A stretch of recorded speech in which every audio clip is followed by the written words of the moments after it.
El filósofo y matemático francés René Descartes puede ser considerado el punto de partida del conocimiento científico, o más bien el punto de partida de varios de los criterios que sustentan el conocimiento científico.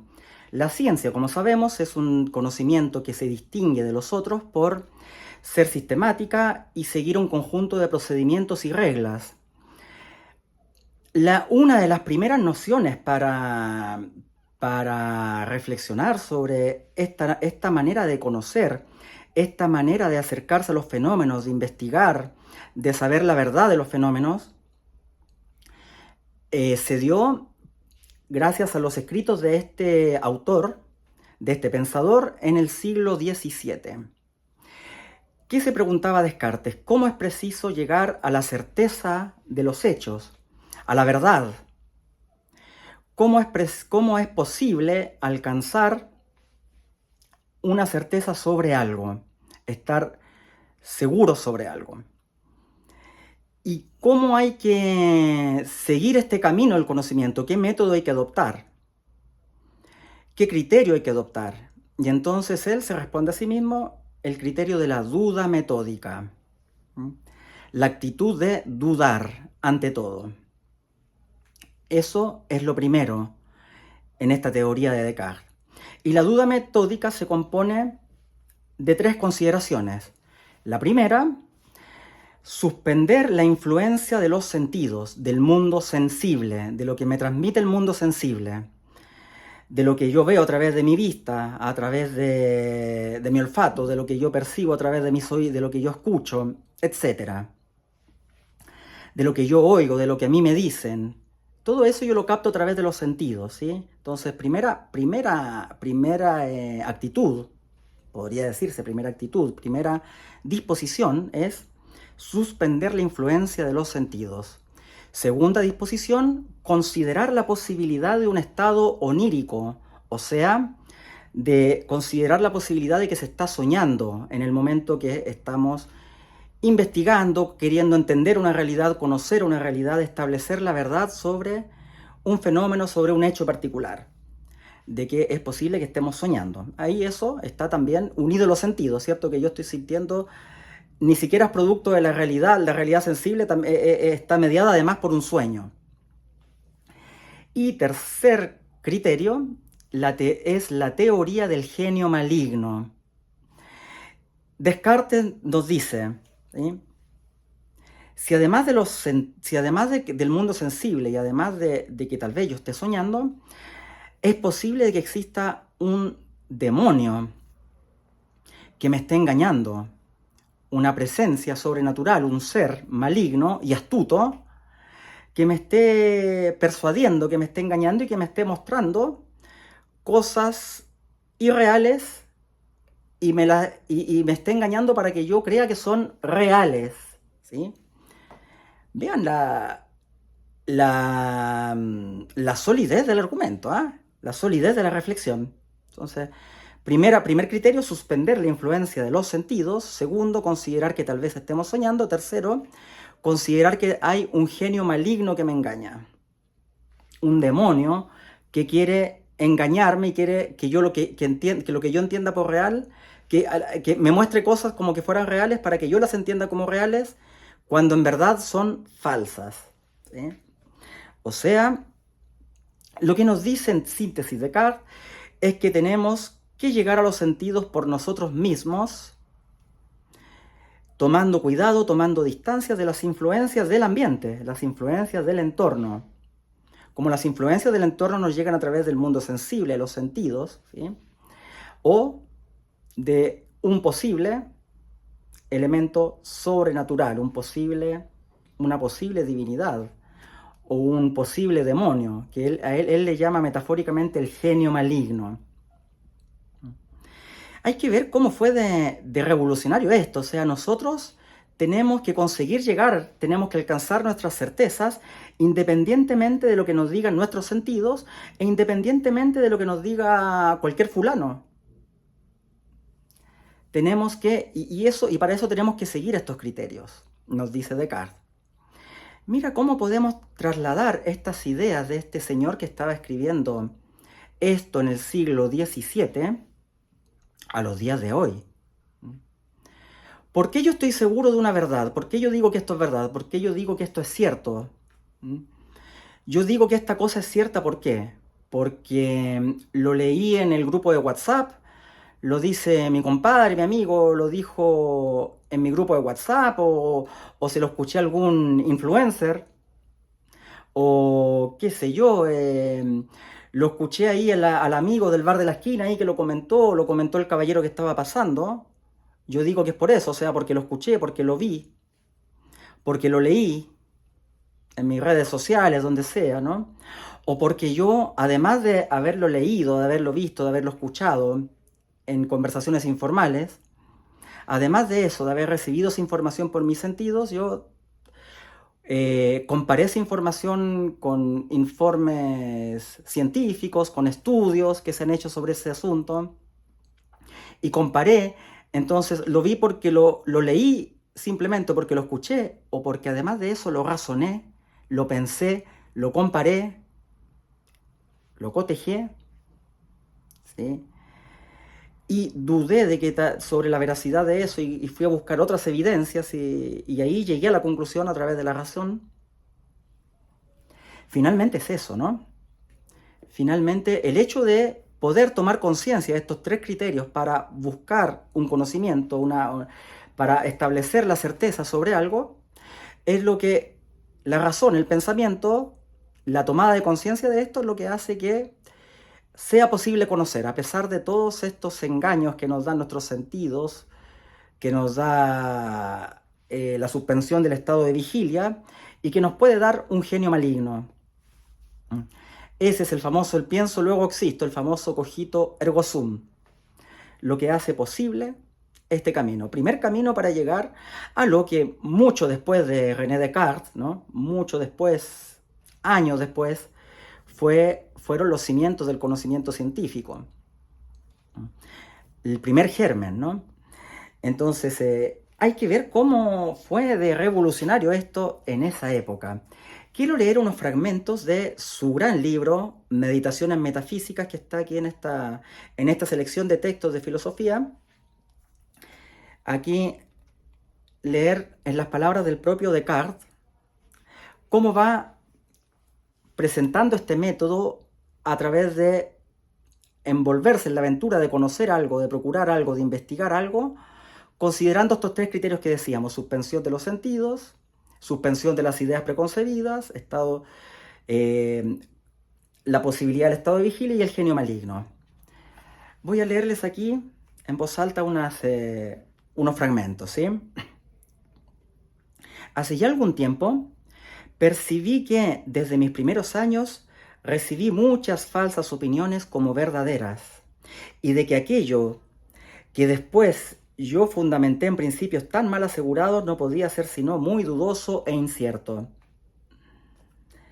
De modo que me era necesario intentar deshacerme de todas las opiniones que hasta entonces diera crédito y comenzar todo nuevamente, si quisiera establecer algo firme y constante en la ciencia. Me apliqué seriamente y con libertad en destruir en general todas mis antiguas opiniones, todas mis ideas preconcebidas, mis prejuicios recibidos por los sentidos que escuché dentro de mi círculo familiar, de mi círculo de amigos, todo eso que lo di por verdadero, que yo consideré por verdadero, comencé ahora a establecer de que pueden ser falsos para poder conocer.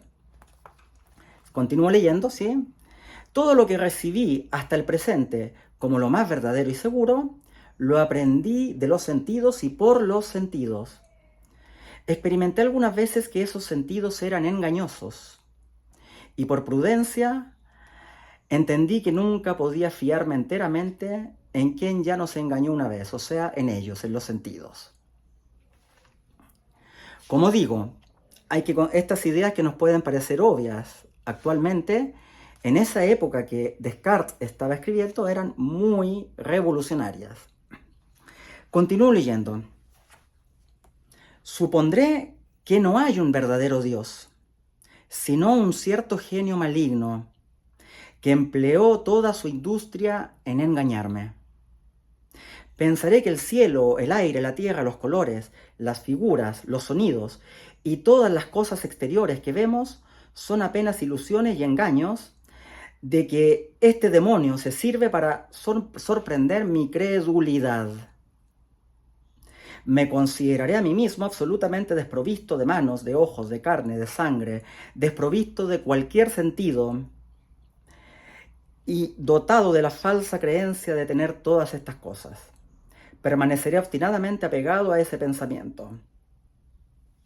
Cuidaré celosamente de no recibir en mi creencia ninguna falsedad. Y prepararé tan bien mi espíritu a todos los ardiles de ese gran engañador, que, por poderoso que sea, nunca podrá imponerme algo. Me pongo una caparazón para que el genio maligno no me engañe y así yo pueda conocer adecuadamente. Y ahí adopto una actitud, una declaración de principios. Continúo leyendo.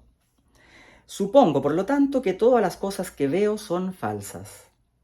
Me persuado de que nada jamás existió, de todo cuanto mi memoria repleta de mentiras me representa. Pienso no poseer ningún sentido. Creo que el cuerpo, la figura, la extensión y el movimiento y el lugar son apenas ficciones de mi espíritu. ¿Qué podrá entonces ser considerado verdadero? Tal vez ninguna otra cosa, a no ser que ya no hay nada en el mundo desierto. Entonces, Descartes, esta duda metódica que lleva a través de estos tres criterios que decíamos, finalmente la toma como que yo suspendo todas las certezas que tuve hasta hoy, históricamente transmitidas por mi sociedad, por mi familia, por lo que yo siempre creí y por lo que yo recibo de los sentidos, de la sensibilidad. Y me abro la posibilidad de que no hay un Dios verdadero. Ojo lo que está diciendo ahí. Entonces es la razón, es la evidencia lo que me hace finalmente tener la certeza de algo. Yo llego solo por eso, llego a través de un método. Independientemente de lo que me diga cualquier persona. Poníamos recientemente el ejemplo del grupo de WhatsApp, de las falsas noticias, de lo que dice cualquier persona sin ninguna evidencia, sin ninguna base sólida. Pero para Descartes también esto significa, además de eso, significa cuestionar cualquier tipo de tradición y cuestionar cualquier tipo de autoridad legítima, o sea, cuestionar a cualquier sabio reconocido socialmente. Era común en la época de Descartes decir, por ejemplo, esto es verdadero porque lo dijo Aristóteles. Esto es verdadero porque lo dijo San Agustín. Esto es verdadero porque lo dicen las escrituras, porque lo dice el libro sagrado, etc. Esto es verdadero porque lo dice una fuente de autoridad. Y listo. Y no hay más que cuestionar. Esto es verdadero porque hay una fuente de autoridad, de legitimidad que lo dice, una autoridad que lo dice. Descartes nos está llamando con su reflexión, con sus reflexiones, ¿no? Porque Meditaciones Metafísicas es uno de sus grandes libros, hay otro que se llama El discurso del método y otros tantos escritos. Descartes nos dice en sus escritos que la tradición no importa, nada de eso importa si tú no llegaste a través de un procedimiento de control de tus propias sensaciones y de tus propios prejuicios, ¿no? Entonces, Descartes nos dice que nunca hay que fiarse de ninguna autoridad y de ninguna tradición, por muy legitimado que esta autoridad esté por la sociedad o incluso por el mundo académico. No, dice Descartes. No hay que fiarse de nada de eso, solamente de nuestro criterio y de nuestra individualidad. Lo cual nos exige que tengamos un criterio en donde el sujeto que conoce tenga que separarse radicalmente del objeto a conocer, ¿cierto? Sujeto-objeto, la distinción mente y cuerpo, ¿cierto? El cuerpo que conoce está influido, entonces se influye por el medio, por las sensaciones. Entonces tiene que tratar de distanciarse, lo que en el vocabulario complejo de la filosofía se llama solipsismo. El sujeto tiene que aislarse, tiene que intentar de que las sensaciones del medio ambiente, del exterior, no le lleguen o que por lo menos sean filtradas, se ponga una caparación. ¿Qué significaba ello en aquella época? O sea, estamos hablando de un momento en que unas ideas como esa podían ofender al Vaticano, porque finalmente si puede haber un genio maligno, entonces la idea de Dios, como si Dios siempre te va a guiar bien, lo que podía significar en ese momento. Y Descartes toma mucho cuidado con eso, ¿sí? Que no, por favor, que no se le malinterprete. Él deja claro que no, por supuesto, que la realidad de Dios es una cosa y nuestra facultad de conocer es otra, que él habla del genio maligno, del demonio maligno, pero aún así no cayó muy bien en el dogmatismo, entre los dogmáticos de la religión que en ese momento imponían el canon. Y había que ser muy valiente para escribir esas cosas en ese tiempo, considerando lo que le pasó a Galileo y a Giordano Bruno. O sea, lo menos malo que te podía pasar era que la iglesia te censurara en esa época. Entonces fue muy revolucionario. A partir, o sea, una idea muy valiente. Nos despojamos del dogma, nos despojamos de todo esto y de cualquier tipo de tradición. Ya no vale cualquier tipo de tradición, sino que tu capacidad de conocer como sujeto, como individuo. Eso nos da la primera puerta a la modernidad, ¿cierto? En la filosofía de la modernidad es el sujeto, el hombre, el ser humano, el protagonista de su propio destino, ¿cierto? ¿Por qué? Pero primero hubo que superar la barrera de que el ser humano podía conocer por sí solo, independientemente de lo que le dictaba el medio, la tradición, que fue finalmente lo que llevó a la idea ilustrada varios años después. Por supuesto, Descartes reflexiona con los parámetros de su época y con las palabras de su época y con algunas cosas de su época, ¿sí? No fue el único, hay que decir, ¿sí? Un punto de partida para el conocimiento científico del futuro, junto con Francis Bacon, junto con Nicolás Copérnico, por supuesto, que hay otros acompañando a Descartes aquí. Pero su filosofía es fundamental, porque la idea del método, de un conocimiento al cual se llega de una manera sistemática y ordenada. Las consecuencias del pensamiento de Descartes están claras, ¿no? Porque nosotros llegamos, quien consigue el conocimiento es un sujeto, no es una realidad trascendente. Entonces, es la base para el conocimiento científico, es la base para la separación sujeto-objeto, y finalmente, claro, es la base para entender de que el conocimiento tiene que estar basado no en opiniones y percepciones, no en prejuicios y no en una tradición. Y no en discursos, en ideas populares que andan circulando por ahí, sino en un método del cual es capaz el propio sujeto. Hay muchas críticas a Descartes, por supuesto. ¿Sí? Muchos dicen de que esa idea del solipsismo, de que el investigador, el sujeto que conoce, se separa, se aísla totalmente del objeto, que esa cosa del solipsismo, es finalmente una ficción. Y efectivamente, ¿cierto? Hoy en día, con el desarrollo de la ciencia, hemos pensado cómo, por supuesto, que nuestra subjetividad influye en la manera que nos aproximamos a conocer la realidad, en hacer investigación científica o de otro tipo, o una investigación, ¿cierto?, basada en criterios racionales, o una deducción basada en criterios racionales. Por supuesto que nuestra intuición ayuda y el medio ambiente influye mucho. Si no, no existirían la serendipia, ¿no? Los descubrimientos que son dados por el acaso, y allí donde el medio ambiente, el entorno influye.